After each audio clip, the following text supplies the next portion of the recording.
Bueno, para dar el preámbulo, Alberto, del inicio, darle las gracias a todos y a todas que están en este momento conectados con nosotros, porque nos sentimos totalmente sintonizados con su deseo de saber mucho más sobre salud mental, ¿ya?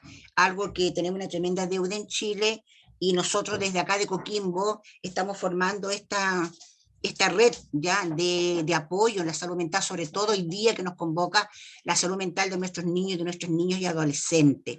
Por lo tanto, desde ahí, desde esa premisa, le damos las gracias a todos los que en este momento ya, 81 personas, Alberto, yo creo que estamos ya un exitazo, a lo mejor vamos a pasar de las 100, ya que se ha visto desde tu primer seminario del día 2 de septiembre, quedó esa motivación y hoy día se está viendo con la cantidad de gente que está entrando a compartir contigo. Así que el 2 de septiembre iniciamos el primer seminario donde Alberto, ¿cierto?, centró su accionar en la prevención del suicidio, ¿ya?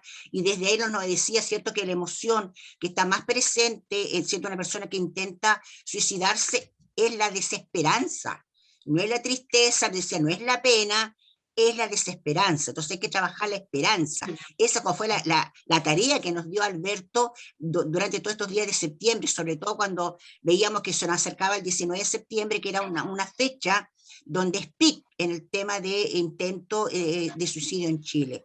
Por lo tanto, desde esa mirada, Alberto, te damos otra vez la bienvenida, te damos otra vez las gracias, porque hoy día ya estas 92 personas que están entrando y mucho más, lo único que queremos es escucharte a ti. Tú eres nuestro experto en el tema salud mental y gracias a todos y a todos y toda la plataforma, Alberto, es para ti. Gracias.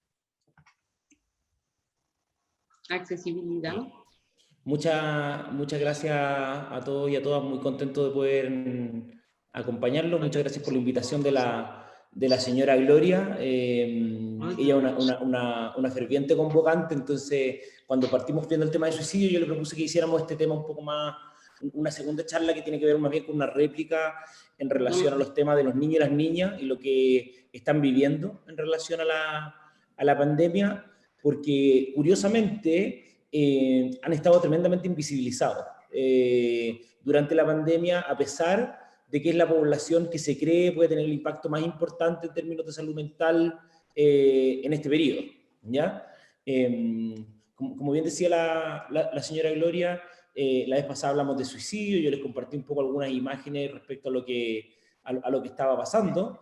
Y hoy día un poco la intención tiene que ver con poder revisar cómo esta pandemia va a determinar a los niños y a las niñas que nosotros acompañamos y cómo efectivamente nosotros podemos enfrentarlo, ¿ya? Esto no es, yo siempre digo, la séptima plaga de Egipto, que uno tiene que quedarse con los brazos cruzados y no se puede hacer nada, sino que al contrario, hay mucho que podemos hacer. Lo primero que quiero recordar, y esto lo vimos la vez pasada, pero pues hay gente que nueva que se esté sumando y porque es bueno hacer memoria, es que nosotros antes de hoy día teníamos una crisis enorme de salud mental, enorme, ¿ya? Esa crisis estos últimos días se ha visto más agravada por la discusión pública, no sé si todos lo están viendo, pero en general ha habido mucha discusión respecto a lo que está pasando y cómo en el fondo el sistema invisibiliza lo que pasa en términos de salud mental. Les recuerdo que yo tengo la capacidad de ir leyendo el chat. Si alguien quiere hacer un comentario o quiere hacer una pregunta, tengo la posibilidad de ir leyéndola, más allá de que vamos a hacer más preguntas al final de la charla, ¿ya? En eso no hay ningún problema. Entonces, dentro de las cifras, nosotros sabemos que nuestras cifras en general de salud mental son malas, ¿ya? El Ministerio recurrentemente lo que trata de decir es que no, que nosotros en realidad registramos más y que en realidad los otros países no registran, y ahí estaría el problema, pero no es así. La realidad en el fondo es que nosotros tenemos peores indicadores, ¿ya? Y tenemos nuestra población más enferma que otras poblaciones, y la pregunta del millón es ¿por qué? ¿Por qué en el fondo tenemos una población más enferma que en otros lugares? En ese contexto, recordarán que les puse la misma diapo la vez pasada, que nosotros tenemos en el fondo, antes de la pandemia, aproximadamente habían 3,8 millones de personas que tenían enfermedades mentales. ¿De dónde sale esto? Del número mágico que dice que el 23% de la población tiene una enfermedad mental, es lo que se llama la carga de salud mental. Lo que carga el país en términos de enfermedades mentales en 1 de cada 4 personas, ¿ya? ¿Y qué es lo que va a pasar? Un poco el proyectado de Naciones Unidas y el proyectado de la OMS, y que es más o menos consistente con lo que estamos viendo hoy día, es que las enfermedades mentales aumentan, ¿ya? Y aumentan esas enfermedades mentales por el tema de la pandemia, por las cuarentenas, por las muertes. Nosotros hoy día llevamos 48.000 fallecidos por COVID, 48.000, ¿ya? Ustedes tienen que pensar que son 48.000 posibles duelos patológicos, ¿ya? Y eso significa que son 48.000 familias, ¿ya? O sea, a priori tenemos rápidamente 200.000 personas, 250.000 personas que de manera directa tienen un fallecido por COVID, ¿ya? Ahora, vamos a verlo un poco más adelante, pero dentro de las complejidades que tiene el tema de la salud mental, tiene que ver con que la pandemia viene aparejada no solamente un consumo de alcohol y de droga, probablemente los que son de OPD, los que son en el fondo de residencia, los que trabajan en los territorios se van a dar cuenta que estos últimos meses ha aumentado el alcoholismo, que ha aumentado ciertos niveles de drogadicción bien duro, y también ha aumentado la violencia de manera importante, y ese aumento de la violencia va haciendo que necesariamente tengamos que reaccionar.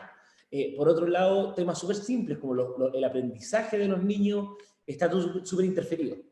Está súper interferido porque los cerebros están estresados. Y lamentablemente el desestresar los cerebros no ha sido un criterio central en el contexto de la pandemia. Seguimos en el fondo con la dinámica más bien academicista. Esta es la curva que también les mostré la vez pasada, que quiero en el fondo volver a recordársela, donde la curva moradita, ¿todos la ven? ¿Sí? ¿Todos la curva ven? La curva moradita es el virus, ¿ya? Y cómo el virus va impactando en el sistema de salud. Después tenemos una segunda ola, que es la ola que está dada por todas las cosas que no se atienden, ¿ya? Entonces, por ejemplo, yo tengo, no sé, un cáncer y no hay horas porque el sistema está ocupado. Entonces, mi cáncer no recibe el tratamiento adecuado y eso tiene un efecto en la mortalidad, ¿ya? En el impacto de la población. Después hay una tercera ola que está dada principalmente por la gente que interrumpe su tratamiento, ¿ya? Gente que en el fondo dejó de tomarse sus remedios, dejó de ir al consultorio, dejó de ir al hospital, porque se asustaron, porque no se querían contagiar, porque no había hora, y eso también va a tener una repercusión en el tiempo.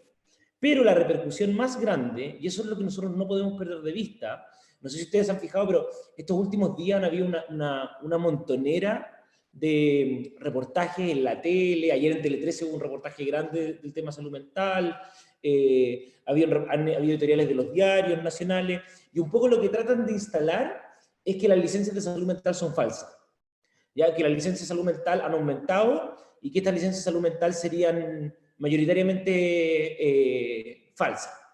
Pero eso de lo que no se hace cargo es de esto, que efectivamente la evidencia lo que muestra es que la cuarta ola o el impacto social más grande en términos de la pandemia es la salud mental. Y está dado por los temas de violencia, por los problemas familiares, por los duelos que estábamos diciendo, por el consumo de alcohol y de droga, por toda la gente que tenía tratamientos que se les complican. Entonces, aquí quiero tratar de recoger un tema que es importante para todos los que trabajan con niños, ¿ya?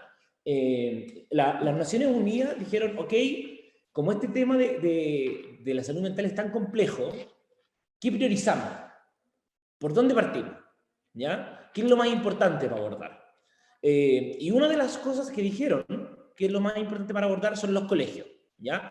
Y en términos de los colegios vamos a entender también a la gente de la Junji que se nos está sumando, a la gente que trabaja con niños agregados, las residencias, ¿ya? Todos los jardines infantiles, ¿ya? ¿Y por qué es eso? Porque los colegios y los grupos agregados que tenemos son una comunidad de comunidades. Y eso hace que necesariamente las realidades que se viven adentro en distintas personas sean distintas. ¿Alguien de los jardines infantiles que nos esté escuchando, que me esté escuchando ahora, ha tenido algún apoderado con fallecimiento por COVID o no? ¿Alguien? Que tenga algún trabajador, algún familiar directo. A mí me dio el COVID. ¿A ti te dio COVID? Sí, a mí me dio cuando tenía 6 meses de embarazo. A ti te dio cuando tenías 6 meses de embarazo. ¿Y tú trabajas en? Yo trabajo en un almacén. En un almacén, Claudia. Ya. Oye, Claudia, ¿y cómo fue para ti vivirse el COVID? Difícil, porque yo sufro de Ya, asma, porque tú sufres de alma. ¿Y qué pensaste que te podía pasar? que me podía morir, porque hubo 10 Pensaste que te segundos que podías yo me morir. morí. ¿Y tienes más hijos, Claudia? No, es mi primera hija. Es tu primera hija. ¿Y ya nació? ¿Cómo? ¿Ya nació? Sí, ella ahora en este momento tiene 11 meses. Ya, y está Ahora en bien. octubre cumple un año. ¿Y ha estado bien? Sí, ella está súper bien, sus pulmones están súper fuertes. Qué bueno. Eso es una buena noticia.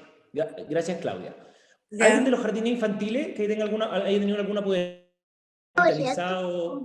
Hay que llevarle una ¿Alguien? caja. A mi esposo le dio. ¿Quién me dijo que su esposo le dio? Yo, ¿Michelle? sí, es que me estaba arreglando para irme al trabajo. No te preocupes. Ya. ¿Y qué Sí, le a pasó mi a tu esposo, esposo Michelle? le Cuéntame. dio. Estuvo,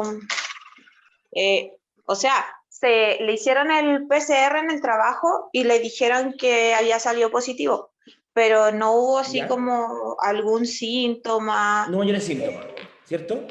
no, Ya. pero estuvimos haciendo como la cuarentena y, o sea, la cuarentena fue horrible porque nos miraban, como nosotros vivimos en un condominio, entonces Lo vivimos miraban con más mal. gente. Entonces igual nos miraban como bicho raro y nos hacían sentir mal porque teníamos el COVID. El COVID. Muchas gracias, Michelle. Yo viví el caso Oye, de... ¿alguien que tenga alguien hospitalizado o que haya fallecido, que conozca a alguien algún fallecido Sí, yo... ¿Me escuchó? de los que está aquí? ¿Me escuchó? ¿Aló? ¿Se escucha? ¿Me pegué yo o me escuchan? Yo sí lo escucho. ¿Me escucha usted a mí? Se quedó pegado. Ah, yo lo escucho bien. Se quedó pegado. Pero me escucho yo, ¿no? Sí, Sí, Maura sí te se escuchas. Maura se escucha. Sí. Michelle se escucha. Ay, sí, no, bueno, mi nombre es Kimberly, tengo el nombre de mi hija. Pero ¿se conectó la persona? ¿El psiquiatra se conectó? O sea, parece que se cayó. Se fue. Parece que se cayó. Se desapareció. Se cayó, parece, Alberto, pero Kimberly, sigue contando nomás, Kimberly. Ah, ya. Sí. Bueno, yo soy psicopedagoga de un colegio en la zona norte. Bueno, trabajé el primer año en un colegio salesiano y la verdad que vivimos muchos duelos familiares de padres apoderados que fallecieron por el tema del COVID. Yo creo que alrededor de más de 10 padres ya apoderados referente a las familias fallecieron y la verdad que fue un shock para el colegio bastante fuerte vivir ese proceso de duelo, porque uno lo vive también con sus alumnos, con sus estudiantes, y fue de verdad que un proceso muy doloroso que se vivió como comunidad educativa. Fue difícil de abordar, también enfocada a la salud mental, los docentes, nosotros los maestros, la verdad que nos costó bastante. Nosotros tuvimos instancias de poder tener jornadas de reflexión, de psicólogos, porque realmente fue muy fuerte el proceso que se vivió en proceso de pandemia.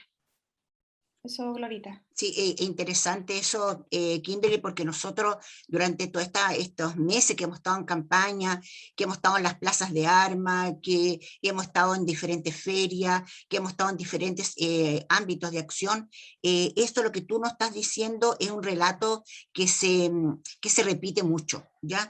Y lo otro, lo que más también nos dicen de que después no hay un sistema como de reparación ya, de ese duelo, de ese momento difícil, ya, ahora que los niños ya de a poco están volviendo a clases, ya, también cuál va a ser el enfoque que las comunidades educativas le están colocando, también el tema de todo el desarrollo socioemocional, de la educación emocional, de la salud mental. Entonces también, ahí también tenemos una tremenda deuda en ese sentido y nos estamos ocupando para ello, ¿ya? Por lo tanto, lo que preguntaba Alberto es muy de impacto, porque muchos de nosotros a lo mejor hemos vivido el duelo de alguna persona conocida que se ha ido dentro de estas 40 y tantos mil personas, vidas que en Chile se han perdido. Pero de una u otra manera nosotros, nuestros niños, lo que ven las noticias, nuestros hijos, nuestros familiares, ya que a lo mejor lo ven de lejos, pero de una u otra manera, cómo nos ven a nosotros como espejo, es como ellos van a tener sistemas o procesos de mayor bienestar que el que nosotros en este momento podamos tener frente a una crisis de salud mental tan fuerte, que en este momento estamos invadidos todos, ¿ya? Entonces, nosotros vemos que toda la escuela está en manera más presencial, nos permiten mayores aforos, ¿ya? Ahora ya se está diciendo que otra vez, ¿cierto? Aumentaron los contagios en la región, Coquimbo ya ha aumentado el 66% su contagio. Entonces, todas esas cosas, todas esas informaciones, de una u otra manera nosotros, ¿cierto? Nos conducen a que ahora estar en estado como de alerta, atentos ya a nuestra propia también salud emocional, cómo yo enfrento esta noticia, cómo yo enfrento este momento, cómo yo enfrento que la salud mental, como dijo Alberto, es una crisis, es una segunda pandemia, y si no lo sabemos abordar desde la prevención, vamos a reaccionar a ella de las peores maneras, ¿ya? Menos mal que el número de suicidio que hubo el día 19 de septiembre no fue tan alto como esperábamos nosotros a nivel de Chile, porque esa noticia nosotros no la vamos a ver en ninguna de las noticias. ¿Sigue caído, Alberto? Sí, no ha ingresado. Ya no ha ingresado don Alberto todavía, por lo tanto vamos a esperar un poquitito para ir viendo y ir manejando esta situación, ¿cierto?, de salud mental en nuestros niños y niñas, ¿ya? Acá también hay apoderados. Nosotros pensábamos que es muy conveniente que los apoderados también entren en este sistema ya de poder saber más en cuanto a salud mental, ¿ya? Entonces, a lo mejor también si algún apoderado nos podría decir cómo lo han enfrentado ellos la cuarentena dentro de las casas, cómo han enfrentado ellos también el tema de a lo mejor de alguna enfermedad, o como recién decía una persona, Michelle, que ella misma, ¿cierto?, se contagió y que también vivió esa rigurosidad del entorno de la sociedad que de una manera no atiende desde una mirada piadosa o misericordiosa a la persona que está con COVID. Entonces, a lo mejor alguna mamá que nos pudiera a lo mejor contar su experiencia, cómo la ha vivido como apoderada. Ya entró Alberto, parece.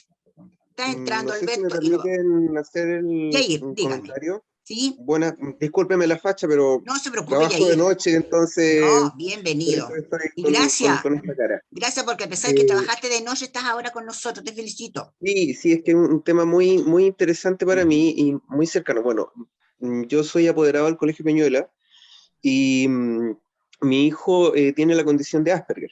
¿Ya? Un autismo no tan severo, grado 1, según nos han explicado. Tiene algunos problemas con su relación social y depende mucho de su estructura. Bueno, para ser un poco más corto, Yair, en su colegio, que es prácticamente su segunda casa, él tenía una estructura, tenía sus amigos, tenía sus relaciones y había evolucionado bastante bien hasta el momento que llega la pandemia. Entonces, al momento de llegar la pandemia, mi hijo empieza lentamente a encerrarse en su mundo, que era precisamente lo que uno trabaja, que no sucede en un niño Asperger. Echando de menos sus amigos, echando de menos su clase, el no poder ir al colegio, el tenerse que conectar a través de una plataforma Zoom, lentamente lo fue afectando mucho. Ahora no está yendo a clase, está con licencia, porque llegó un momento de que tuvo un colapso emocional hace un mes atrás más o menos, donde él se intentó por primera vez agredir a sí mismo. Costó mucho controlarlo y poder sujetarlo y etcétera. Entonces, claro, ahora estamos en un proceso con una psicóloga, pero también estamos llenos de dudas de cómo va a ser cómo se llama las consecuencias de esta pandemia en el caso de de un niño con la condición Asperger. Porque, claro, es cierto, la depresión, ahora vemos la depresión conocida en los niños, que antiguamente no nos imaginábamos, vemos condiciones de Asperger en los niños que antes tampoco, en la generación mía, éramos gente con problemas de aprendizaje. Hoy día ya se maneja mejor. Pero sí, para nosotros es una gran incógnita que ocupa y preocupa sobre cuál es la consecuencia de todo este proceso en donde los niños con esta condición se han visto separados de su zona de confort, se han visto separados de su estructura, si bien entendemos que hay que trabajar desde punto cero, o sea, los 2 años de éxito van a tener que volver nuevamente. Sí. Vamos a tratar de responder tu pregunta para que en el fondo vayamos aclarándola. Eso es parte un poco de la pregunta global que hay, ¿cuál es el impacto que va a quedar con estos niños y qué es lo que va a pasar? Donde yo estoy se cortó el internet en todo el edificio, así que me colgué mi celular, así que esperemos que no tengamos a veces son más fiables que el computador.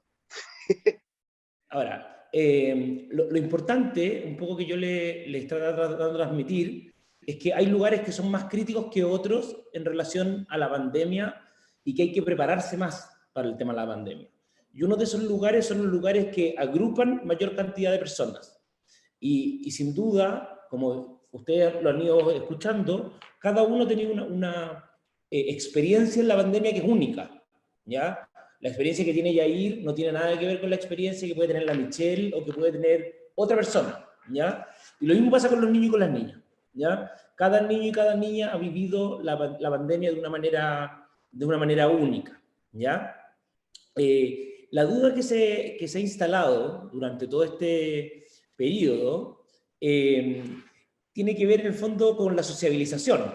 Ustedes han visto que hoy día hay muchos niños que siguen interactuando solo por Zoom, ¿ya? Yo, por ejemplo, tengo a mi hijo mayor, el de 13, que no ha visto a su mejor amigo en todo el año. Y no ha visto a su mejor amigo todo el año porque los papás de su hijo, de su amigo, decidieron que no va a ver a nadie hasta que estén todos vacunados, ¿ya?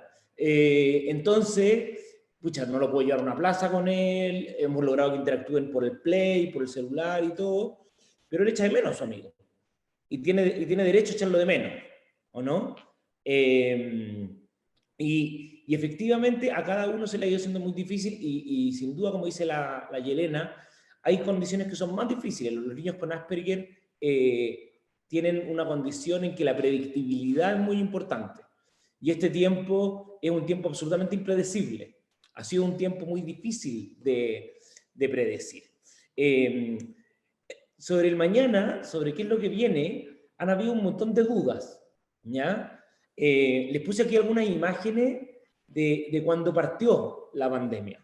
Esto es un colegio en Francia, que cuando partió la pandemia, la discusión era si los niños iban a poder volver a tocarse o no. El colegio lo que hizo en Francia fue delimitar los espacios como un espacio cuadrado para cada niño. ¿Ustedes qué creen? ¿Que a los niños les hace bien esta interacción o les hará mal estar dentro de este cuadrado?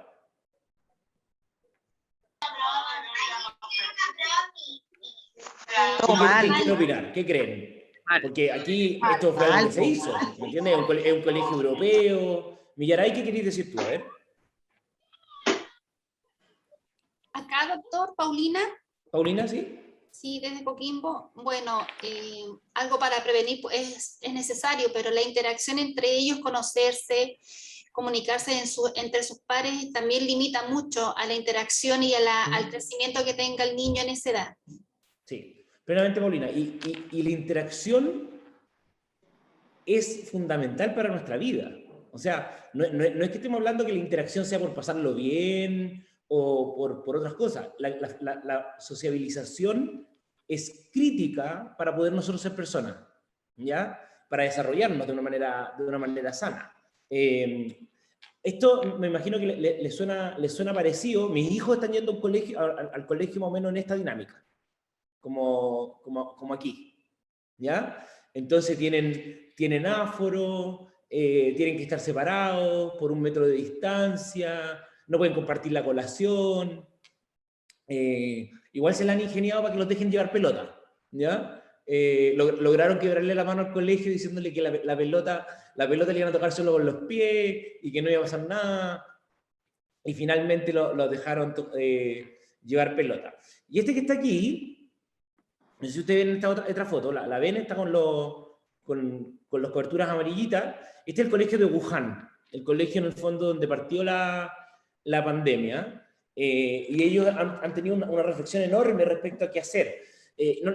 ¿No les llama la atención esta sensación de que esto no sea transparente? Porque lo lógico sería que hubiera sido transparente, ¿o no? Bueno, ellos hicieron un estudio y se dieron cuenta que era mejor que los niños sintieran que estaban más solos. Y ahí uno empieza como a decir, ya, pero eso puede ser desde su idiosincrasia. ¿Y la nuestra? ¿Qué pasa con la nuestra? Los niños empezaron a ir al colegio con este tipo de adminículo, para tener como la distancia de 1 metro. Entonces, las niñas tenían estas alas que los separaban, y los niñitos más chicos tenían estos gorros que en el fondo les permitían como mantener la distancia de 1 metro, ¿ya? Yo cada vez que muestro estas imágenes, la gente dice, ya, pero son China, son niños chinos, no son niños chilenos, ¿o no? Ahí para la gente que trabaja en los PPF, la gente que trabaja en las comunidades, sabe que nuestros niños son un poco más inquietos, ¿o no? En general, nuestros niños y nuestras niñas son un poco más inquietos. Entonces, la pregunta es la que nos decía el Jair. ¿Cómo nos va a afectar esto? ¿Esto va a generar una generación traumada? ¿Va a generar una generación con tranca? ¿Va a ser una generación, le vamos a decir la generación pandemia? ¿Los niños van a desarrollarse a lo largo de toda su vida en base a este momento? ¿Qué creen ustedes? ¿Qué creen, en breve, si alguien quiere opinar, qué creen que va a pasar?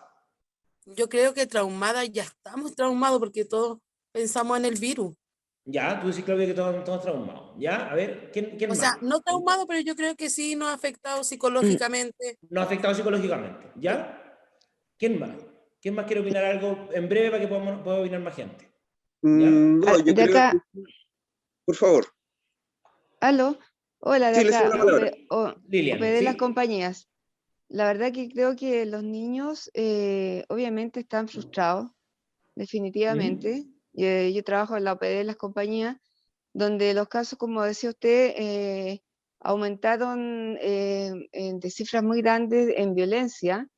En violencia llegaron muchos niños con mucha depresión, con muchas ganas de autoagredirse. La verdad que los niños están desmotivados, es como un volver a renacer, la verdad que es como empezar a volver a reeducar. No sabemos cómo, ¿cierto? Porque a todos nos toca de alguna manera, también los adultos estamos estresados. Entonces tenemos que trabajar, yo creo que rápidamente, para que este tema de salud mental no se vuelva mucho más crónico de lo que ya es. Al menos en estos programas, ¿cierto? Donde recibimos gente con violencia, recibimos gente que necesita la contención, las compañías es un lugar muy grande, donde la violencia, donde el alcohol se subió a cifras inmesurables, y eso hizo que hubiese mucha violencia. Entonces, desde ahí los niños, ahora tenemos, aprovecho también de pasar este tema, ¿cómo lo hacemos ahora para hacer el otro proceso, que es el proceso desde la pandemia a lo normal, que también tiene a los niños confundidos porque la mayoría de los niños no quiere ir al colegio ahora, porque ya la forma de educación es diferente, ya como tú mostrabas ahí, la diapositiva, el niño quiere el contacto con sus amigos, no quiere ir a sentarse y no poder tocar, no poder jugar en el recreo. Pero eso es súper importante, Lilian, que nos vayamos haciendo esta pregunta de cómo nos va a afectar, ¿ya? Y en ese sentido, lo que yo voy a tratar de transmitirle es que el cómo nos va a afectar pasa por 2 cosas, y qué es lo que nosotros podemos hacer los adultos. Lo primero es que tenemos que ser capaces de generar para nuestros niños y nuestras niñas un plan de cuidado o un plan de autocuidado, ¿ya? Y lo segundo, que aunque parezca bien curioso, tenemos que aprender a acompañarlos. Nosotros no hemos aprendido a acompañar a nuestros niños y a nuestras niñas. Hay un estudio hace Buenos poquito que días. salió de la UNICEF que dice, te doy al tiro la palabra, a no sé quién dijo buenos días, que dice un poco que la mayoría de los niños, el 75% de los niños, sienten mal y sienten que necesitan ayuda, pero menos del 30% pide ayuda. Y no piden ayuda porque, uno, no saben cómo hacerlo, nosotros no les hemos enseñado cómo pedir ayuda, y lo segundo es que los adultos no hemos aprendido a acompañar a nuestros niños y a nuestras niñas, ¿ya? Entonces, nosotros tratemos como a normalizar ciertas cosas. ¿Alguien quería decir algo, Natalie? Sí, buenos días. Sí. Natalie de Jardín Infantil Mancay.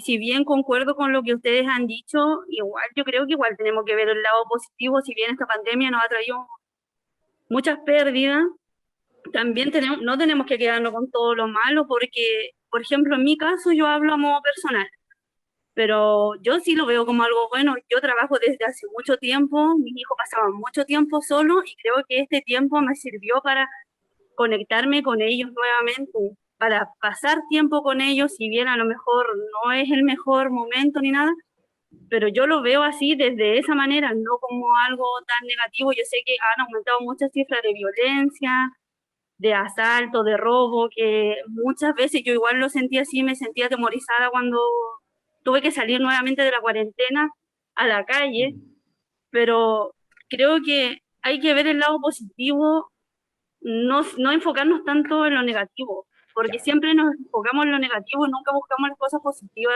de todas las situaciones que uno vive. Ya, Natalie, voy a responder un poco a lo que tú decís. Tú tenés toda la razón de que la pandemia te ha traído un montón de cosas positivas, ¿ya?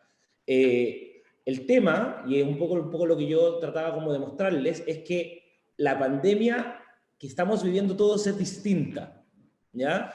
La pandemia que vives tú no es la misma pandemia, por ejemplo, que vive el Yair con su hijo que le ha costado el tema del Asperger, ¿ya?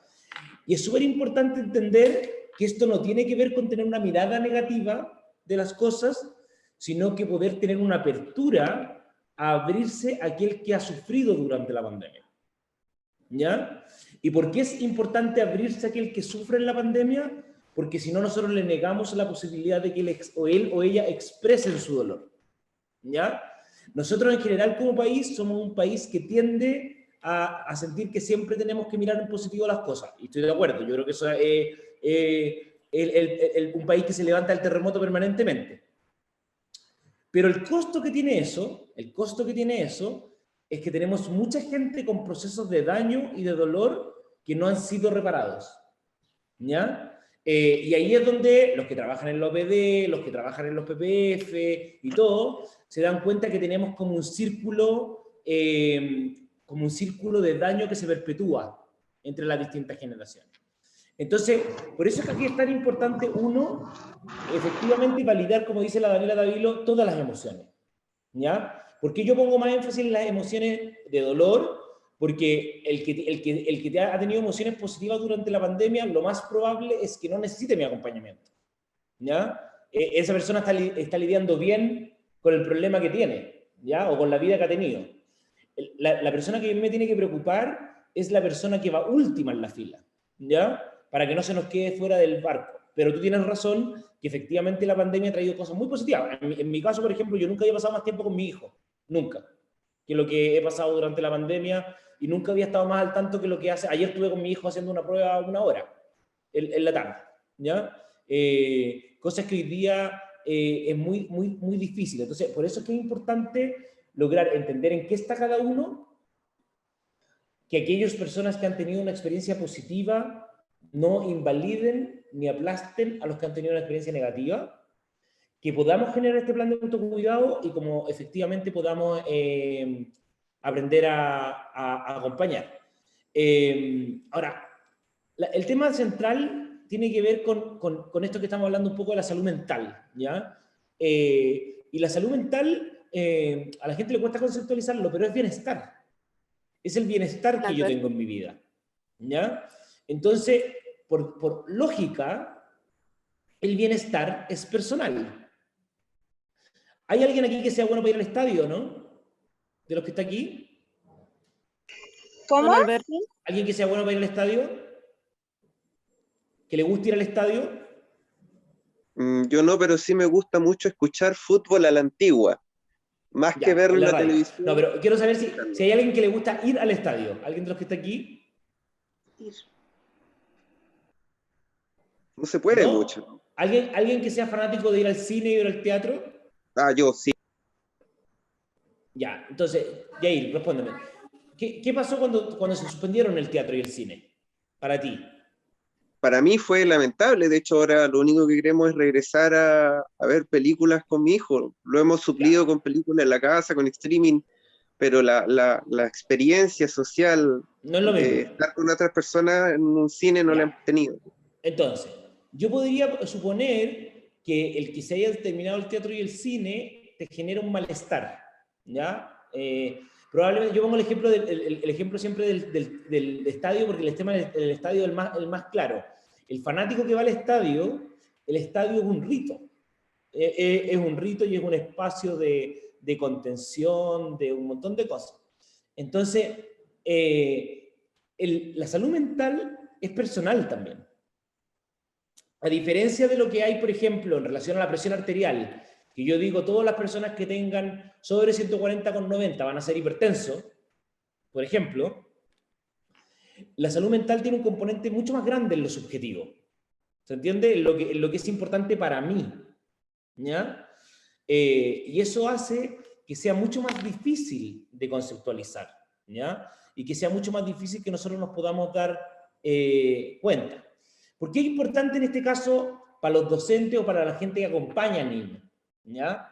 Ustedes, todos los que están trabajando en los PPF, todos los que están trabajando en los jardines infantiles, todos los que están trabajando en distintas instancias donde hay una gran cantidad de niños.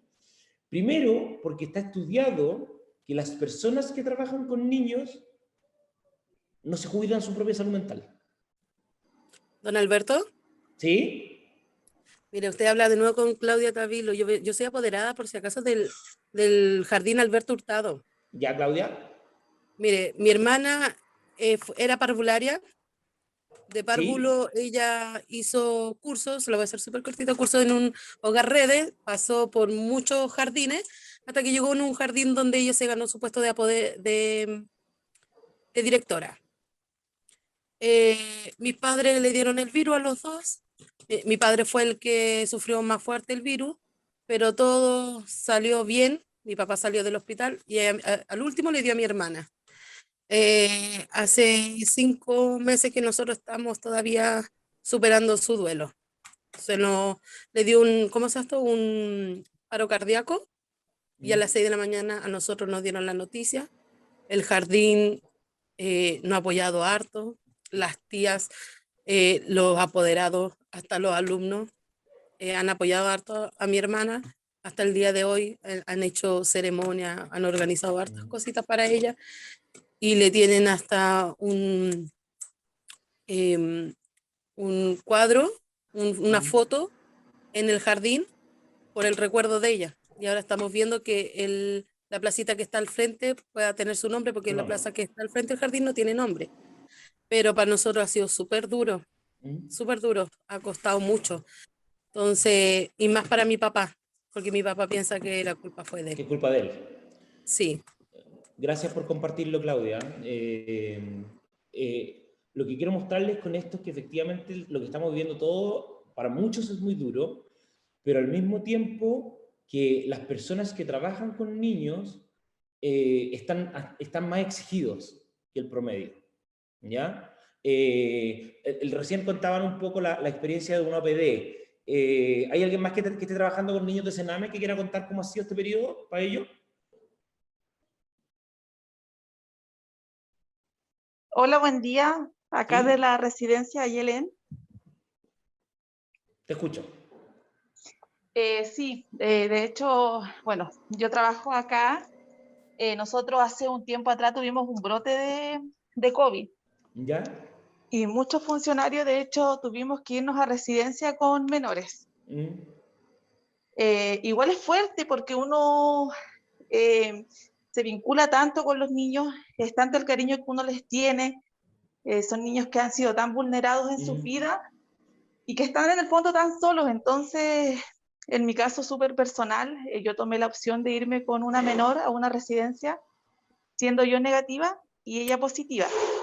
Hice la cuarentena con ella y el vínculo que se crea es muy especial. Y ¿sabes qué? Que yo creo que lo más grande y el pago más lindo es el tiempo, y cuando llega el momento en que tienen que irse porque ellos son dados de alta antes y te dan las gracias. Eso es lo más gratificante, sin duda. Muchas gracias, Catherine. Yo creo que tú reflejáis lo mejor de lo nuestro, poner el cariño por delante, y la pregunta en el fondo es cómo te cuidamos a ti también. Porque claro, es muy gratificante, pero también es muy duro. Es muy duro porque dejáis tu familia, porque está el riesgo del contagio, porque a lo mejor mucha gente no te entendió y te dijo que estabais desquiciada con lo que estabais haciendo, entonces la incomprensión también. Y un poco lo que se ve es como los que trabajamos en este tipo de cosas nos cuidamos menos. Ahora, me gustaría saber, voy a dejar de compartir un segundo, porque quiero tratar de verle las manitos. Quiero que los que tienen un plan de autocuidado personal, aprieten una monito. ¿Quiénes tienen un plan de autocuidado personal? Aprieten un símbolo para que yo pueda ver más o menos cuántos tienen un plan de autocuidado personal.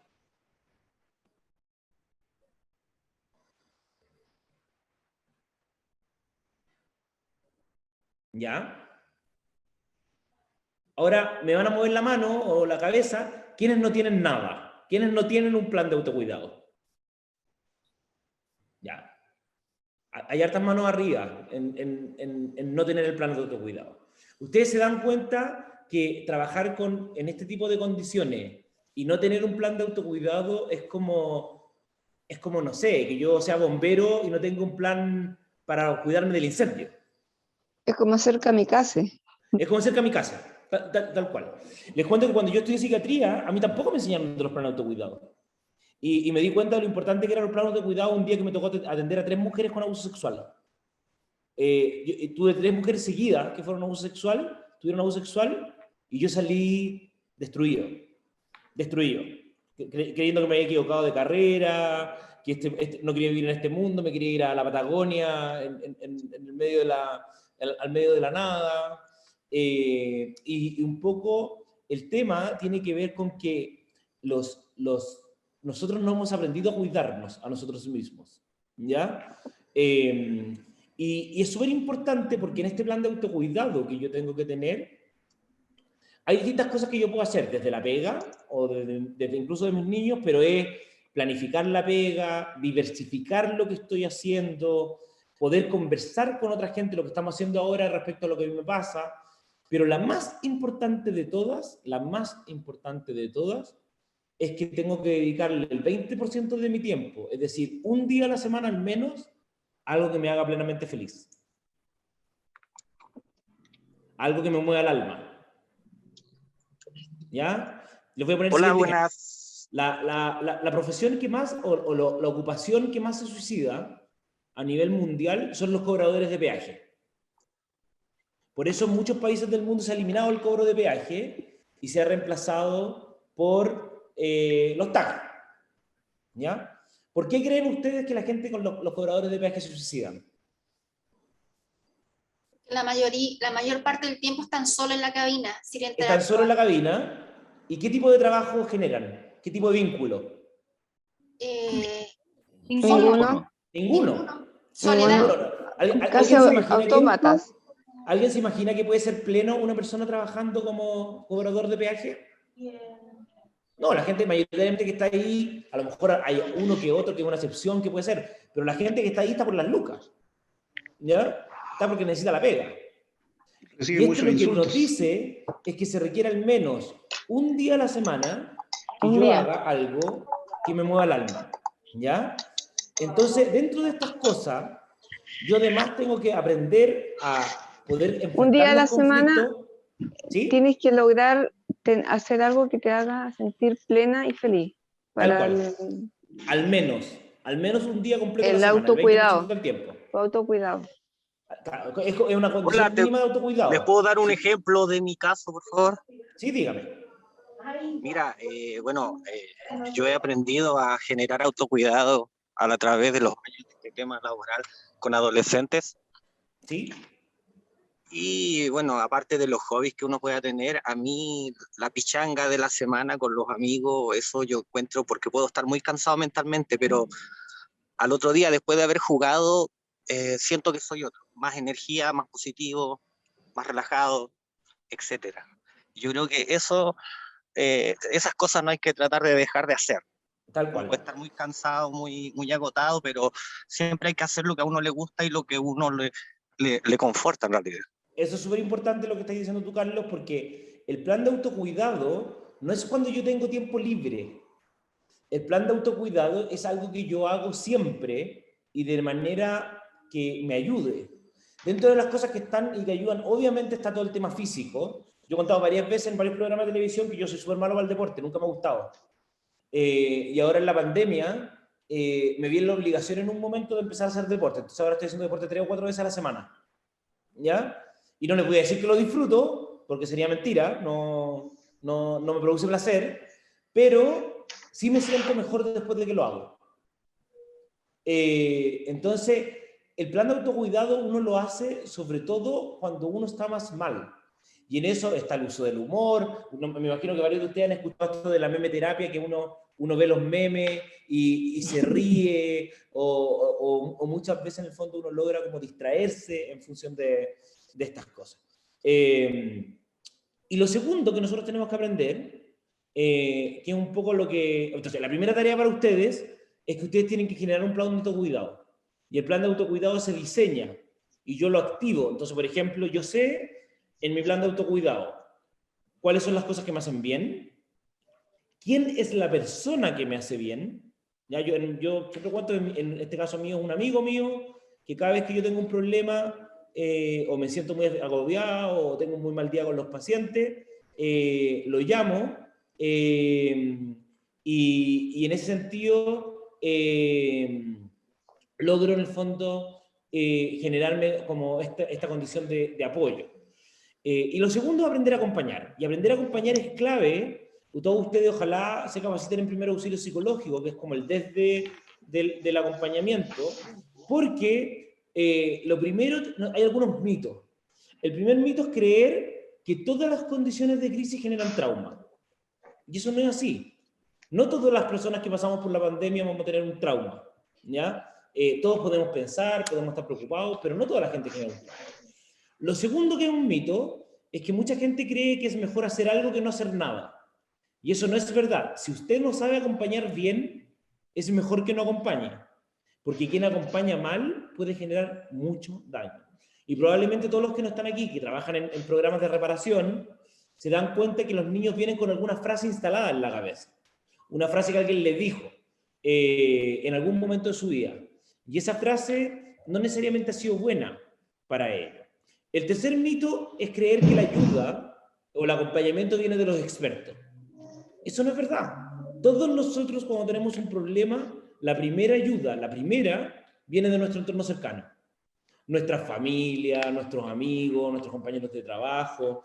Entonces uno tiene que aprender a acompañar bien, ¿ya? Porque además las personas reaccionan distinto. Hay personas que tienen respuestas más rápidas y hay personas que tienen respuestas más lentas. Y aquí quiero como aclararle, esta diapositiva no se la mostré la vez pasada, ¿cierto, Gloria? No, yo creo que no. Esta diapositiva muestra cómo reaccionamos nosotros al estrés. ¿Sí? Dígame. Doctor, ¿me escucha? Sí, la escucho. Mire, me llamo Caterina Carvajal y soy técnico en párvulo aquí desde Coquimbo. Y tuve el agrado de salir premiada con este seminario. Y mi pregunta, quiero retroceder un poco. Cuando usted habló acerca de los suicidios, siempre pensé o he pensado que los suicidios son por la falta que tiene una persona de del sentido de la vida. Creo que las personas cuando no tienen un sentido real, que no es económico, tienden al suicidio. ¿Estoy errada en eso?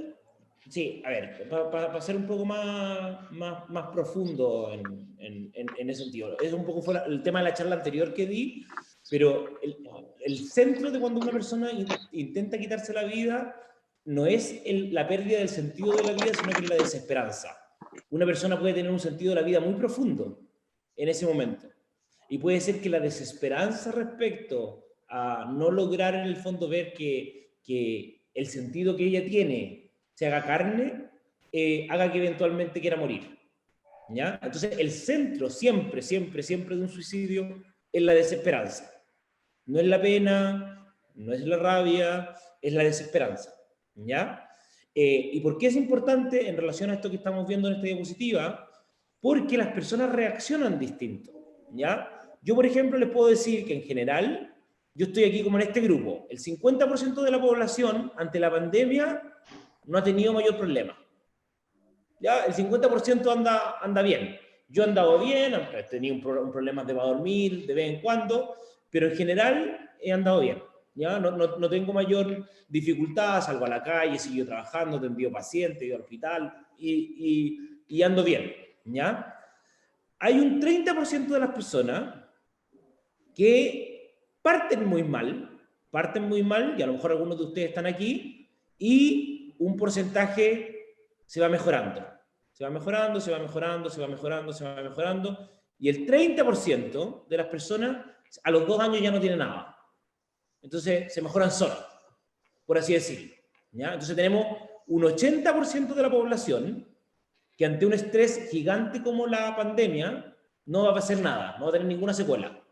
¿Ya? Ahora, hay un 20% que sí va a tener problemas. ¿Ya? Y estos son de 2 tipos. Uno, son los que han estado mal siempre. Siempre mal. En todo momento mal. Desde el principio hasta ahora siempre han estado mal. ¿Ya? Y esos son los más fáciles de ver. ¿Ya? Porque cuando uno ha estado mal desde el principio, no es muy difícil dimensionar que eso está pasando. Pero hay otro grupo que va empeorando en el tiempo. ¿Ya?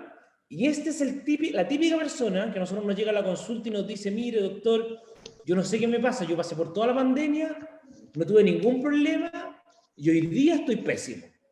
Entonces, ojo, porque puede ser que niños o niñas que ustedes acompañen no hayan tenido ningún problema antes y hagan un problema más adelante. ¿Ya? Y hagan un problema más adelante por lo que han vivido, porque nos han permitido vivirlo, porque nos han atrevido a conectarse emocionalmente. Y eso es súper importante para poder dimensionar. Ahora, Doc. La gran mayoría, como les decía, se mejora solo, pero eso no quiere decir que todos estén bien. O sea, hay un 30% que se va mejorando solo, pero puede ser que requiera ayuda, requiera acompañamiento, y por eso es que es tan importante que nosotros aprendamos a acompañar. Dentro de las molestias y de las repercusiones que está teniendo la gente hoy día, la emoción más importante emocional es la irritabilidad. ¿Quiénes se han dado cuenta que andan más enojones? Pueden poner ahí en el chat. Yo. Ya. ¿Quiénes se dan cuenta que están más como irritables, que andan con la mecha corta, como uno diría habitualmente? ¿Ya? Esta es una emoción que está como bien presente hoy día. ¿Ya? Y varios de ustedes debieran darse cuenta que efectivamente han estado más enojones o algunos más con pena. Si me dice yo siempre, no vale, pues si dice yo siempre requiere otro tipo de tratamiento. Entonces, también esta irritabilidad también está en los niños. Entonces los niños, como bien dice Paulina, pelean más porque el ambiente es de mayor estrés, ¿ya? Entonces eso lo hace bien difícil. Lo segundo es que tenemos reacciones físicas hoy día en el cuerpo, que se acompañan y que son importantes. Dentro de las reacciones físicas, la más frecuente es el insomnio. ¿Quiénes están durmiendo mal? Y entiéndase por dormir mal. me cuesta quedarme dormido, despierto en la noche varias veces, amanezco más temprano y amanezco cansado. Cualquiera de las 4 o todas juntas. ¿Ya? Aproximadamente el 70% de la población, está durmiendo más mal. Y hay otra gente que tiene problemas a la piel. Alguien a lo mejor ha tenido un herpes, ha estado con alergia, con rash, con vitiligo. Hay distintas cosas. Pérdidas de pelo, como bien dice, por ahí. Todas esas cosas son reacciones físicas que demuestran el estrés que estamos viviendo en nuestro cuerpo. Más dolores de cabeza, probablemente más de algunos ha tenido más dolor de cabeza, algunos en el fondo también han tenido problemas de colon irritable, y además a muchos se le ha afectado el tema del apetito sexual. Y ojo que a la mayoría le ha disminuido, pero hay un porcentaje de la población que le ha aumentado. ¿Ya? Entonces, imagínense lo que pasa en una pareja en que a uno le disminuye el apetito sexual y al otro le aumenta el apetito sexual. ¿Qué creen que pasa en la pareja? Se desencuentran, ¿cierto? Y empiezan a generarse problemas que no teníamos. Después está la parte cognitiva, que esto está muy afectado también en los niños. ¿Alguien se ha dado cuenta que le cuesta más concentrarse para poder hacer alguna acción que antes que me demoraba 5 o 10 minutos en hacer algo y hoy día me demoro 1 hora, 1 hora 30, que saco más la vuelta que antes, que de repente voy a hacer algo y se me olvida, que tengo problemas de memoria? Tengo que decirles que no es que tengan principio de Alzheimer, sino que es el estrés cerebral que están teniendo y que el cerebro en el fondo está poniendo toda la energía en el día a día. ¿Y por andamos más pasa torpes. eso? ¿Alguien ha quebrado más losa o no en su casa? Voy a poner ahí por el chat, sí, yo he quebrado más losa. Es muy frecuente que haya gente que haya quebrado más losa ahora, porque andamos... Doctor. ¿Alguien está hablando? Sí. ¿Sí? Doctor, yo, Cristian, acá de ¿Cristian? Fundación para la Infancia. Mire, ¿sabe lo que me pasa a mí? Yo soy cantante, soy músico. ¿Ya? Y en las últimas veces se me olvidan la letra de las canciones. Quedo ¿Y eso no así te ha en el pasado medio nunca, del no? espectáculo. Y se me olvida la letra de la canción. Y quedo como, me bloqueo. Mi Como en mente queda blanco. en blanco. Eso es por el cansancio cerebral. Tu cerebro está cansado, está estresado. Entonces, como hemos estado sometidos al estrés tanto tiempo, tu cerebro ha priorizado otro tipo de funciones. El estar trabajando, el seguir funcionando, y van afectando. Mira, ahí la Sara dice que ya casi no tiene vasos ni copa. Eso efectivamente también es producto como de... Para que, Sara, no creas que esto se va a pasar. En la medida que vayamos descansando, se va a volver. Y todo esto hace, como andamos más Doctor, torpes, si me estamos más permite, cansados. antes de que continúe, para el... claro, usted está explicando la experiencia desde una persona que tiene una vida normal en donde trabaja de día y duerme de noche. Resulta que yo he vivenciado, lo voy a hacer bien corto, pues yo trabajo de noche y trabajo 4x4, siempre de noche. Entonces, si bien uno ya está consciente de que el trabajar de noche tiene algunos condicionantes en el cuerpo, falta de vitamina, de repente problemas gástricos, que son normales del trabajo, también uno se da cuenta de que empieza a dormir menos, se da cuenta de que empieza a tener mucho más mal genio. Pero yo o sea, yo lo entiendo que es parte del estrés que estoy sintiendo por el tema de la pandemia, pese de que yo no he tenido cuarentena, yo he trabajado de corrido. Es que una cosa no quita la otra. Este es un estrés que es inherente en el fondo a estar viviendo la pandemia. Claro, entonces, ¿por qué les cuento la experiencia? Porque hay otros como yo, que también trabajan constantemente de noche. Entonces, claro, yo me he dado cuenta de que hay cosas adicionales que me han pasado este último año, lo cual asumo que tiene que ver mucho con el también. Entonces, por eso es súper importante, Yair, que nosotros logremos entender qué es lo que nosotros estamos viviendo. Y en ese contexto de harto estrés, una de las cosas que pasan es que las reacciones interpersonales empiezan a estar más complejas. Y empiezan a estar más complejas entre los niños y las niñas. Es posible que dentro de las reacciones que puedan tener los niños que ustedes acompañan o su hijo están la angustia de separación, que básicamente tiene que ver con que los niños quieren estar más con uno. ¿Ya? Yo tengo a mi hijo de 10 años, por ejemplo, que volvió a dormir conmigo. ¿Ya? Y no quiere separarse porque igual hay una parte de él que todavía tiene miedo que los dos papás sean médicos. ¿Ya? Y tiene miedo que nos contagiemos, tiene miedo en el fondo que nos pase algo. Entonces, la angustia de separación es normal y tiene que ver con que los niños, nosotros somos su espacio de seguridad. Lo segundo son las regresiones. pueden haber muchos niños o niñas que, por ejemplo, se vuelvan a hacer pipí, se vuelvan a hacer caca, empiecen a hablar como guagua, que eventualmente en el fondo vuelvan a pasarse a la cama los papás, que vuelvan a hacer juegos más de niños, ¿ya? Y eso también es normal, es producto del estrés porque en su inconsciente, básicamente, lo que ellos viven es que cuando ellos son más chicos, los papás los cuidan más, ¿ya? Entonces la regresión es una condición bien natural. Lo tercero tiene que ver con que los dibujos y los juegos que hagan tengan contenido traumático. Entonces, no sé si han visto que los niños ahora están jugando a la pandemia, juegan al COVID, juegan al contagio, así como nosotros jugábamos a la pinta, ahora está viendo el juego del COVID y de la pandemia. Entonces, esto también es algo que nos ayuda, porque nosotros si vemos que los niños dibujan, podemos lograr dimensionar si eso que están dibujando es o no contenido que los esté alterando.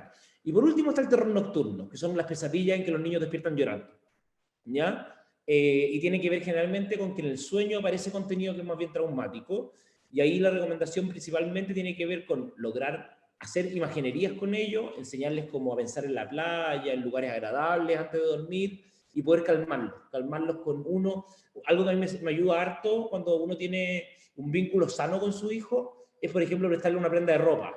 Mi hijo los primeros 2 meses de la pandemia andaba con un polerón mío, o con una polera mía, que le quedaba gigantesca, obviamente, pero él sentía que andaba con el papá, ¿ya? Y eso no hay que temer al respecto. Entonces, en cualquier otro momento, todas estas cosas, si no hubiéramos tenido este estrés desmedido que tenemos sobre nosotros, habría sido considerado una enfermedad mental. Pero hoy día es una reacción normal frente al estrés que tenemos. Como la Ruby dice, claro, a tu hijo en el fondo no le gusta en el fondo separarse ni un ratito porque tú eres su espacio de seguridad. Ruby, ¿nos queréis contar cómo lo vive tu hijo cuando te separáis de ellos? Sí, bueno, el hecho solamente de que yo salga al supermercado para ellos es como, no, ¿para dónde vas?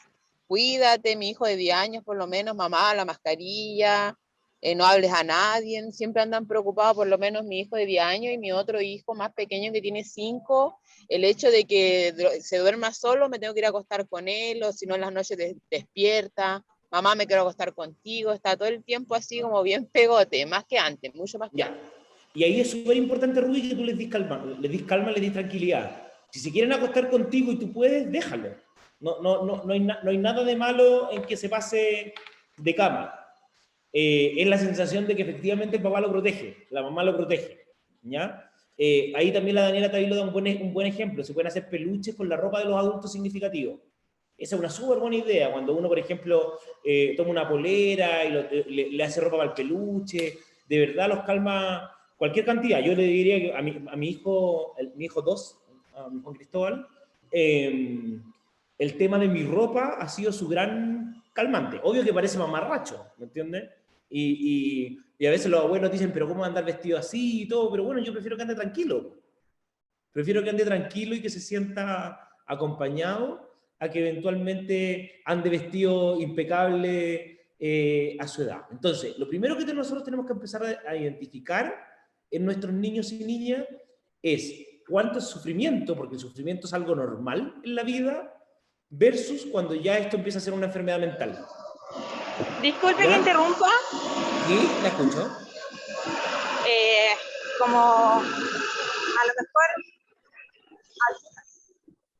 Como a lo mejor algunos pudieron ver que yo ando para allá y para acá con mis hijos. ¿Sí? Entonces no pude participar como otras veces, porque con el tema del auto, la locomoción, no escuché mucho. Que dejamos grabar la presentación, así que no te preocupes. Mi mayor participación y me tengo que retirar porque yo ya llegué a mi trabajo. Muchas gracias, Michelle, por sumarte. Ya. Vamos a grabar la presentación y yo les voy a mandar la presentación también para que la Gloria se las pueda repartir. Así que no hay problema. Ya. ¿Ya? Un abrazo grande, ya. Michelle. Ya. Entonces, es súper importante, como les decía, poder distinguir lo que es sufrimiento, que es algo normal de la vida, todos sufrimos, versus lo que es una enfermedad mental. las enfermedades mentales requieren tratamiento, requieren acompañamiento. Y dentro de lo que tenemos que empezar a entender es que este dolor es personal, siempre. Entonces puede ser que nuestros hijos tengan dolores importantes, pueden estar rabiados con el mundo, porque por ejemplo no pudieron ir al colegio, porque se perdieron el cumpleaños, porque no han podido ir a la plaza, porque no han podido ir a la playa, porque no tienen un taller. Entonces andan con más frustración. Y esa agresión y esa rabia no es contra uno. Y no es personal. Yo siempre cuento la anécdota que a mí en un momento en la universidad un paciente me pegó y me dejó el ojo así como membrillo, ¿ya? Y lo más importante que yo tenía que aprender con eso es que él no le estaba pegando a Alberto Larraín. Él le estaba pegando a cualquier persona. No era contra mí, era parte de su enfermedad, era parte de lo que él estaba viviendo. Si yo no puedo entender eso, no puedo acompañarlo después, porque quedo enganchado con el dolor y con la rabia.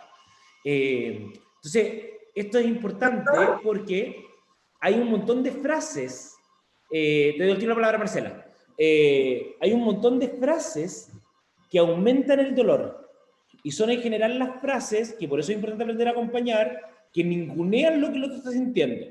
Por ejemplo, la frase, mira, hay gente que lo está pasando peor. ¿Qué me importa a mí la otra gente si el que está sufriendo soy yo? O sea, ¿me entiende? Si por ejemplo yo terminé con mi polola y me pongo a llorar y mi amigo me dice, pero mira, el mar está lleno de otras mujeres, está lleno el mundo de otras mujeres. Sí, pero es que yo estoy sufriendo por esta, po. No estoy sufriendo por las otras. ¿Me entiendes? Entonces, si tú me dices eso, a mí me da rabia. Me da rabia, y no solamente me da rabia, sino que no te cuento nunca más nada, ¿me entendí? Porque si tú no me puedes acompañar, lo otro es como, por ejemplo, esta frase de llorar no sirve de nada, tienes que ser fuerte por los otros. Yo entiendo lo que tú sientes, mentira, nadie entiende lo que el otro siente. Porque yo no estoy en tus zapatos, no tengo tu vida, ¿cachai? No puedo dimensionarlo por completo, lo que puedo es forzarme en tratar de acompañarte. Pero a mí jamás me va a haber pasado algo parecido. No, eso no es verdad, porque nuestras vidas son distintas. Cada uno vive una vida única, ¿ya? Entonces, si alguien viene y me dice, nosotros somos un país bien culposo, además, como que nos instalan la culpa desde chico. Entonces, por ejemplo, el niño que no se come la comida, la típica frase es como, hay niños que no tienen que comer. Ya, está bien, sí hay niños que no tienen que comer, pero eso no es culpa mía. ¿Me entiendes? O sea, no es que yo quiera que esos niños no coman, ¿ya? Entonces ahí está movido desde la culpa, no está movido desde el entendimiento, desde lo más sano. Marcela, tú ibas a decir algo. Sí, hola, mira, yo soy del Jardín Sonrisas de Niños, ¿Ya? de Fundación. Nos hemos encontrado con los párvulos con una bonita experiencia. Los niños han vuelto muy contentos a este contacto. Como decían recién, los niños no quieren venir a aprender, ¿ya? Los niños quieren venir a estar en contacto con un otro. Y tenemos que hacer más momentos de patio. Y ha sido bien bonito, pero nos encontramos con uno de los párvulos que se desespera muchísimo si no visualiza a una de las tías cerca de él. Por ejemplo, ayer nos pasó que había una persona menos, entonces trabajamos dos en sala, y en algún momento en su visión nos perdimos de su imagen. Y él se encerró en un juego y lloraba, pero con una desesperación, porque él decía que lo habíamos dejado solo. Eso es una angustia de separación, hecha y derecha. ¿Ya? Y esa angustia de separación hay que irla trabajando, porque se puede transformar en algo más patológico.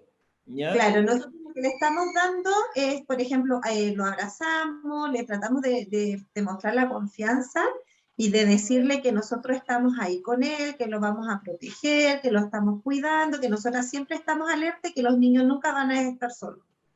Eso, bueno, eso es una parte. Y lo otro, algo más personal, yo tengo un hijo adolescente de 13 años y me hacía mucho sentido lo que estaba diciendo, pero se me ha hecho difícil la adolescencia porque me encontré justo con el proceso de adolescencia y pandemia. Sí. Y de verdad que a veces siento que no sé si tengo que llevarlo al psicólogo o no, porque me encuentro superada, no quiere estudiar, no quiere salir de la casa, pero sí le gusta ir al colegio. Las horas que va, pero esa es como su vida. Es súper difícil, Marcela, bueno, uno trata de tocar hartos temas, esto es infinito, uno podría tocar como miles de temas, la adolescencia per se es un tema muy complejo porque además está el despertar sexual. Tú comprenderás que tu hijo ya despertó sexualmente y lo que no está obteniendo en el colegio, en otro espacio, lo está obteniendo por otras vías, ¿ya? Entonces, yo tengo un hijo de la misma edad y yo creo que tiene que ver con que efectivamente tenemos que poder conversar más con ellos y hay algo bien difícil porque efectivamente nosotros no tenemos una cultura en que los hijos le cuenten las cosas a sus padres. Entonces, ahí la tarea más grande es como aprender a leerlos a ellos. Te voy a poner un ejemplo súper claro. Yo me he dado cuenta que mi hijo, las únicas veces que se acuesta antes de las 9:30 de la noche es cuando le pasa algo.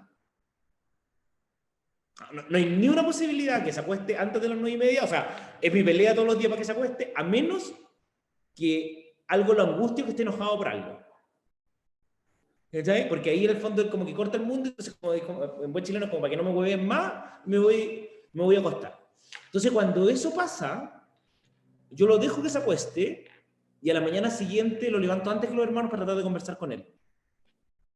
¿Cachai? Y me doy cuenta que él agradece que yo sea capaz de leerlo. Entonces él me dice, pero ¿cómo te das cuenta tú? Yo no le he contado mi maña del dormir porque si no se me... Entonces yo siempre le respondo, bueno, porque soy tu papá, ¿me entendí? Porque soy tu papá y porque te conozco. Entonces, dime qué es lo que te pasa. Y siempre es un problema con una tarea, se peleó con un amigo, tuvo un problema con los hermanos, está aburrido de la pandemia. Y ese es el momento en que él puede abrir su mundo emocional. ¿Ya? Entonces, aquí nosotros tenemos que hacer un esfuerzo bien grande en entender, y esta charla lo que trata es de entender que los cabros, por más que no trabajen, no tengan sueldo como nosotros, lo han pasado muy mal. Y ha sido muy duro, muy duro. O sea, mi hijo, por ejemplo, perdieron el scout, que era algo que les encantaba. Ir a scout los sábados, los campamentos. Desapareció de la noche a la mañana. Entonces, hoy día, nosotros, parte de lo que tenemos que entender es que la salud mental de nuestros adolescentes y de nuestros niños está tensionada porque tienen distintos conflictos. Primero está el conflicto de lo biográfico. Hay una realidad y hay un duelo permanente. O sea, por ejemplo, mi hijo que yo les contaba que no ha visto a su mejor amigo. Obvio que les duele. Sí, es la etapa de ver a los amigos. Es la etapa de que uno no quiere ver a los papás. Entonces, están con nosotros todos los días, en todo momento. Entonces, ahí como alguien decía, sí, pucha, para mí ha sido tan feliz porque he pasado más tiempo con mi hijo. Sí, pero yo no sé si mi hijo opina lo mismo. Va a ser bien honesto con ustedes, ¿me entiendes? O sea, porque para él, para su etapa, esta era la etapa en que iba a estar con sus amigos. Entonces, hay una segunda tensión que tiene que ver con lo que cada uno de nosotros está viviendo respecto al aprendizaje o lo normativo versus el acompañamiento. ¿Qué es más importante? Entonces tú decís, mi hijo no quiere estudiar. ¿Qué es más importante? ¿Que estudie o que esté bien? Y esa es como la tensión. ¿Lo obligo o no lo obligo? ¿Hasta cuándo le dejo que no estudie? ¿Qué es lo que hago? ¿Cómo lo abordo? ¿Ya? Ahí hay una tensión. Y además, asociado al confinamiento que lo hace muy difícil. En general, yo me atrevería a decir que la mayoría de los niños y las niñas extrañan sus espacios de aprendizaje, como está poniendo la Laura, en los jardines. La mayoría de los niños y las niñas se han visto beneficiados con el retorno. Yo he mandado a mi hijo desde que se ha podido. Y la verdad es que sobre todo a mi hija más chica, yo la vi florecer de nuevo. O sea, volvió a ser la niña que era antes, previo a la pandemia. Puede ser que a algunos les cueste, porque claro, obvio que es rico levantarse más tarde, o tomar desayuno en la cama, o estar con pijama en clase. Disculpe. Pero en general, el beneficio es mayor en el término de retorno. Joana, dígame. ¿Sabe qué? Mi experiencia, a mí me ha costado mucho soltar a mi hija de 10 años para que vaya al colegio. Sí. En realidad todas las compañeras de ellas casi están retomando ya, pero yo tengo como Ya. miedo a una revisión y no la he mandado. Y ella me dice, mamá, yo quiero ir al colegio, quiero ir al colegio. Y yo estoy con ese miedo, con la aprensión, que yo sé que está mal, pero tengo ese miedo de enviarla y ella todos los días me dice, mamá, yo quiero ir, aprendo mejor en el colegio, mamá, Es quiero ir, verdad, quiero ir. aprende mejor y sociabiliza Incluso mejor. ella durante la pandemia y en las clases online se empezó a rascar la cabeza y se empezó a romper la cabeza. Entonces estoy ahí entre que, ¿qué hago? Es que no hay, tenés que tú acompañarte, pues, Joana. Porque le estáis traspasando a tu hija el rascado en la cabeza, el mejor ejemplo de que tu miedo se está transformando en un dolor para ella. ¿Me entendí? Uno como papá no le puede traspasar sus miedos a los hijos. Eso es fundamental. Yo le tengo miedo a un montón de cosas, ¿me entendí? Pero no quiero que mis hijos vivan creyendo que tienen que tener miedo a lo mismo. Tu hija, si te está diciendo que su deseo es volver, y hoy día las condiciones están para volver, y además le hace más daño no volver que volver. En términos de salud, estamos hablando netamente. Porque el impacto de no sociabilizar hoy día superó al riesgo de la pandemia. ¿Ya? Entonces, ahí tú, Joana, tienes que acompañarte en lo personal para tú superar tu miedo. Porque al final lo que termina haciendo, sin quererlo, obviamente, es generarle un dolor. Porque ella siente, lo que puedes llegar a sentir es que tú no validas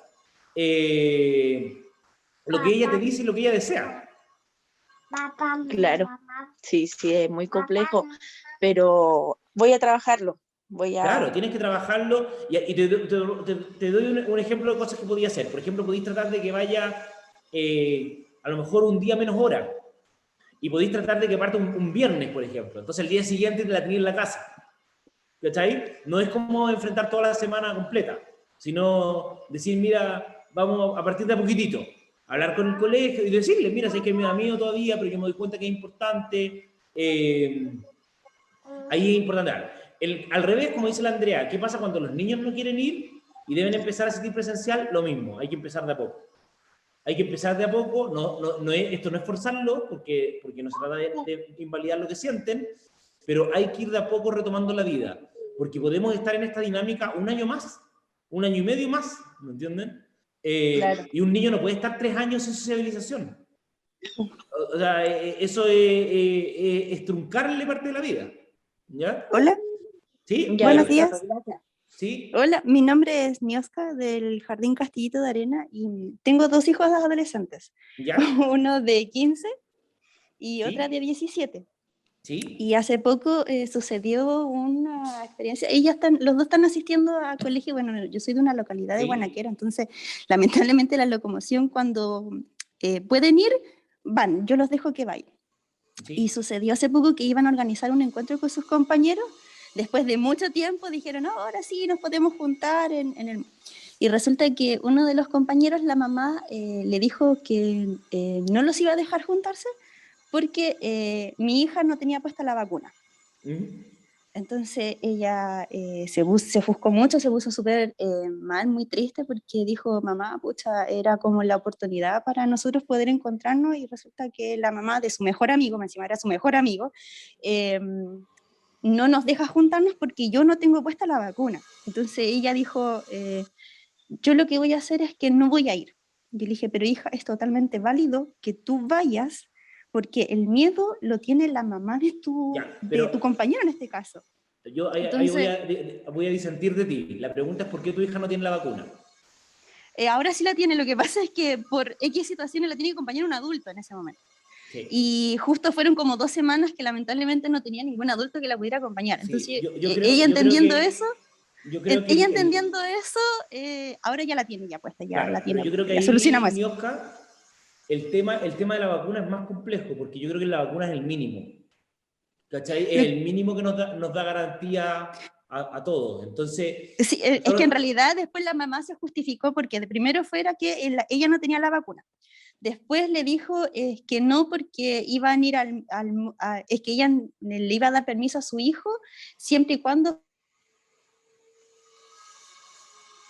fuera primero 14 días como para saber que no estaba contagiado. Después, después le dijo por que eso no digo, porque iban a ir al mall y en el mall había mucha gente. Entonces, hay que ver cada como que caso, se empezó a justificar en pero realidad. es súper importante entender que las aprehensiones son legítimas, pero acá podemos estar mucho tiempo más en circunstancias parecidas. O sea, lo más probable, y todo el mundo dice, es que esto se va a transformar en una endemia, va a ser como la gripe todos los años, ¿ya? Y eso significa que vamos a estar un tiempo largo entre idas, salidas, venidas, y eso es parte de lo que nosotros tenemos que lograr ir avanzando. Quiero decirles, en ese contexto, que los niños y las niñas van a tener enfermedades mentales durante este periodo. Y están los trastornos del sueño, están los trastornos ansiosos, los que tengan cuadros por déficit atencional. Créanme que si antes era difícil para ellos, hoy día están sobre el ponivolador. O sea, el cabro en el fondo que le costaba tomar atención, ahora sí que ya con el estrés está full descompensado. Hay problemas de aprendizaje, el 60% de los niños muestran problemas de aprendizaje. Lo más probable es que lo que aprendan lo olviden. Lo olviden porque el estrés del cerebro hace que olviden. Entonces, es un momento en que tenemos que recurrir más a lo práctico, a lo que se hace manual, a las habilidades, más que a la memoria. Hay duelos patológicos, hay depresiones, hay temas de violencia intrafamiliar, y como les mostré la otra vez en la otra charla, también hay algunas alertas de que pudiera aumentar el suicidio. Entonces la pregunta del millón, que con esto quiero terminar porque me quedan 10 minutos antes de que me tenga que ir al matinal, es ¿qué podemos hacer? ¿Qué podemos hacer en todo este contexto? Y a mí algo que me ayuda mucho es tratar de ver cómo uno se ordena. Lo primero es que el cariño y el cuidado tienen que estar en el centro. Eso es lo que manda, la acción de cariño. Entonces, un montón de cosas que yo a lo mejor en otros momentos no haría, ahora sí las hago porque reconozco que hay una realidad distinta y que esa realidad distinta requiere cariño. Lo segundo es que la salud mental es un criterio ordenador de la familia, de los colegios, de los espacios, y todos tenemos que lograr unificar el discurso. No me sirve si el papá dice una cosa y la mamá dice otra, si un profe dice una cosa y la otra profesora dice otra. Todos tenemos que estar alineados respecto a qué es lo más importante y qué es lo que yo tengo que hacer. Y por último, las familias o los grupos se organizan en base al último, ¿ya? Al que está más mal. Por ejemplo, si uno de mis integrantes familiares no quiere ver a otra gente, ¿ya? Porque le da miedo, yo no puedo llegar y meter gente a mi casa. ¿Se entiende o no? Porque si yo llego y meto gente a mi casa, porque yo no siento ese miedo, básicamente lo que estoy haciendo es no solamente ignorar lo que esa persona siente, sino que acrecentarle el dolor de manera importante. ¿Ya? A mí me gusta harto esta frase de León Felipe, que es de mis poetas favoritos, que dice: voy con las riendas tensas y refrenando el vuelo, porque no es lo que importa llegar solo ni pronto, sino con todos y a tiempo. Lo que nosotros queremos hoy día en la pandemia es llegar con todos y a tiempo, ¿ya? Y esto ha sido difícil y ha tenido repercusiones y va a costar. Ahora, a mí la frase que más me ayuda respecto a poder tomar las decisiones con mis hijos, con mis pacientes, con mis alumnos, es cuál es el recuerdo que quiero generar con la acción que estoy tomando. El recuerdo es un recuerdo en que se van a sentir acompañados, se van a sentir escuchados, se van a sentir queridos o se van a sentir exigidos, se van a sentir ninguneados, se van a sentir ignorados, ¿ya? Y muchas veces me hace cambiar la decisión, ¿ya? Entonces, por ejemplo, la universidad, he organizado mis ramos que doy en la universidad, yo estoy ahora en la Autónoma, de hecho, en la universidad que trabajo, y en general organizo mis acciones en función de lo que los cabros van a sentir, ¿ya? Les traje aquí un ejemplo, que es un ejemplo maravilloso. No sé si vieron esto en redes sociales, pero este papá que en España tenía solo 1 hora para salir con su hijo a botar la basura, un ratito para botar la basura, el único rato que podían salir a la casa. Y este papá fue tan inteligente que decidió que ellos dos se iban a disfrazar todos los días para ir a botar la basura. Entonces yo les puedo asegurar mi vida que el recuerdo de esta hija de esa pandemia va a ser ella con su papá disfrazándose, ¿ya? Y él no solamente logra en el fondo disfrazarse, salir con la cabra, sino que además se transforma en viral. O sea, hoy día no hay nadie en el mundo o muy pocas personas en el mundo que no hayan visto esta circunstancia. Y es un papá además que es capaz de reírse a sí mismo porque se viste de hada madrina, se viste de Goku. Yo me imagino más el escenario, o sea, este papá debe haber pasado todo el día, o a lo mejor tenía una tienda de disfraces, no sé, ¿me entiendes? Pero parte importante del día debe haber transcurrido en de qué se querían disfrazar cada uno, ¿me entiendes? Más la preparación previa, más... Entonces es un papá que le genera una cuenta de crédito de salud mental a su hija infinita. Infinita. Hola. Este papá lo entendió todo, como uno dice. ¿Sí? ¿Quién habla? Yo, mi nombre es Francisca Araya, soy profesora, soy educadora diferencial. Quiero estoy hace rato con una consulta, la verdad. Quiero hacer una consulta. ¿Qué sucede con los niños que están pasando por algún tipo de depresión y uno nota conductas extrañas en ellos? Porque uno más bien los conoce. Más bien pueden ser nuestros estudiantes, nuestros hijos, nuestros sobrinos. Todas las personas que tengan cuadros psiquiátricos o enfermedades psiquiátricas previas han tenido descompensaciones de sus cuadros. Y eso implica que necesariamente requieren reajuste del tratamiento y reajuste de la terapia. Y requieren intensificar su terapia. ¿Cuál es el problema? No conseguir ahora. Obviamente. Esa es la pelea que damos todos los días. Esa es la dificultad. ¿Ya? Pero probablemente ese niño, que tú notas ciertos cambios, requiere que los adultos hagamos ciertas adecuaciones para poder, en el fondo, que él esté mejor. Ningún niño o ninguna niña tiene alteraciones conductuales porque sí, ¿ya? Todos son por algo, y ese algo hace que nosotros tengamos que tener una respuesta adecuada y acorde a lo que está viviendo. Y somos nosotros los adultos los que tenemos que hacer los cambios, no ellos, ¿ya? Y en general... eso ayuda muchísimo a poder reincorporarlo, pero nosotros tenemos que cambiar la mirada, porque es una mirada distinta a la mirada en la que nos han educado. La mirada a la salud mental no es homogénea, no es pareja. Eso significa que lo justo es darle a cada cual lo que necesita, lo distinto, ¿ya? Entonces puede ser, por ejemplo, que ese niño requiera un recreo más largo, o puede ser que ese niño requiera no tener tarea, o no tener evaluación, o puede ser que requiera hacer solo trabajo en grupo, y que nosotros tengamos que adecuarnos a poder ir al ritmo que él o ella requiere. O sea, nuestros tiempos de pandemia en ese aspecto se podría ir ajustando basado en los nuevos programas que está entregando el ministerio para poder dar esa flexibilidad de trabajar con los niños en aula. Yo he tenido harta pelea con el ministerio porque creo que no se han hecho las adecuaciones necesarias aún para poder dimensionar la flexibilidad que necesitan los colegios, ¿ya? Y que el tema del bienestar, aunque está sobre la mesa, no es el tema más importante. Te voy a dar un ejemplo súper puntual. Si yo hubiera diseñado el retorno a clases desde el ministerio, yo no habría pensado que inicialmente los niños tienen que estar dentro de la sala. Habría partido las clases al aire libre. ¿Se entiende, no? Porque los niños llevan encerrados 2 años.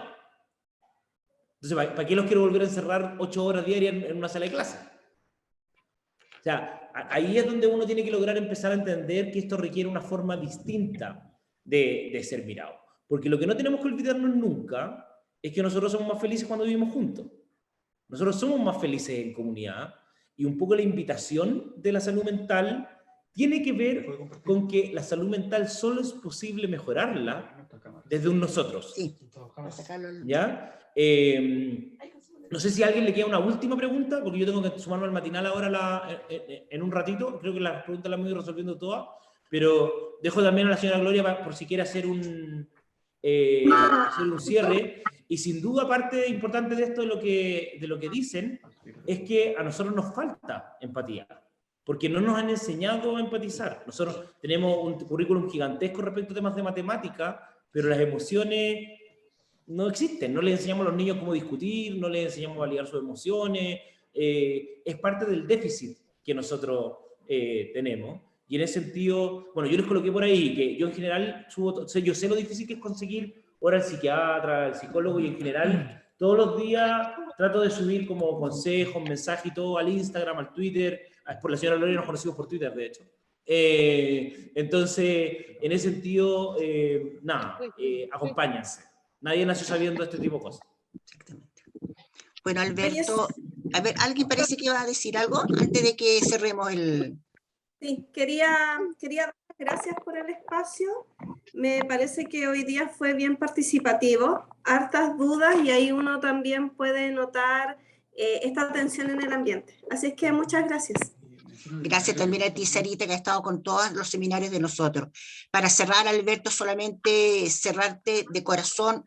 Muchas bendiciones para ti, muchas gracias por ser parte de esta red acá de Coquimbo, que estamos iniciando un trabajo profundo, certero, responsable, con convicción de que la salud mental en este momento es una tremenda responsabilidad.